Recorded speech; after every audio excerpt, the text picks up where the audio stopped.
അതായത് അമേരിക്ക എന്താണ് അജണ്ട വെച്ച് ഈ വാറിൽ മുന്നോട്ട് പോയത്?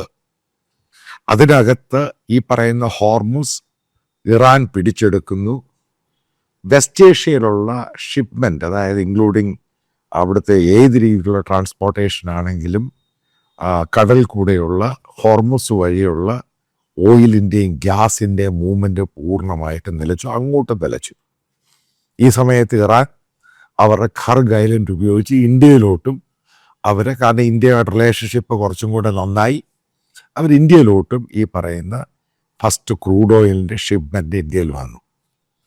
ഇനി നമുക്ക് നോക്കാം എന്താണ് ട്രംപ് പറഞ്ഞത്, ഗ്ലോബൽ മീഡിയ അതെങ്ങനെയാണ് റിപ്പോർട്ട് ചെയ്യുന്നത്. American media അതിനെടുക്കാം.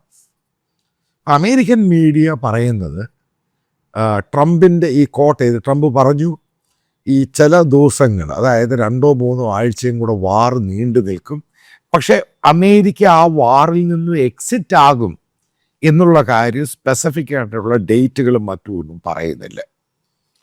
പക്ഷെ അമേരിക്ക ഈ വാറിനൊരു തീരുമാനമുണ്ടാകും. ആ തീരുമാനം എന്ന് പറയുന്ന ചില കാര്യങ്ങൾ, അതിൻ്റെ സ്പെസിഫിക് പോയിന്റിലോട്ടാണ് ഞാൻ പോകുന്നത്.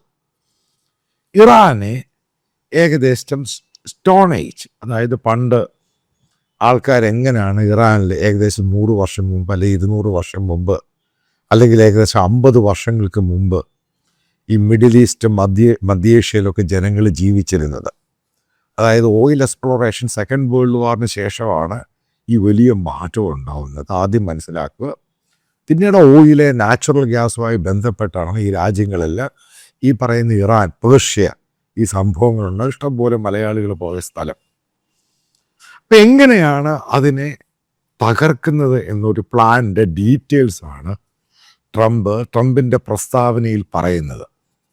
അതായത് ഹോർമുസ് എന്ന് പറയുന്ന ആദ്യത്തെ ഡിമാൻഡ്, അതിനകത്ത് ഒരു കണ്ടീഷനും ഇല്ലാതെ ഹോർമുസ്, അതായത് പൂർണ്ണമായിട്ടും ഇറാൻ അവിടുന്ന് വിഡ്രോ ചെയ്യുക, ഒന്നാമത്തെ കണ്ടീഷന്.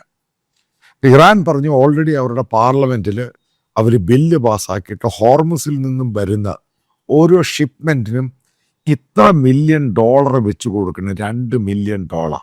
ഇതാണ് ഇറാൻ്റെ ഡിമാൻഡ്.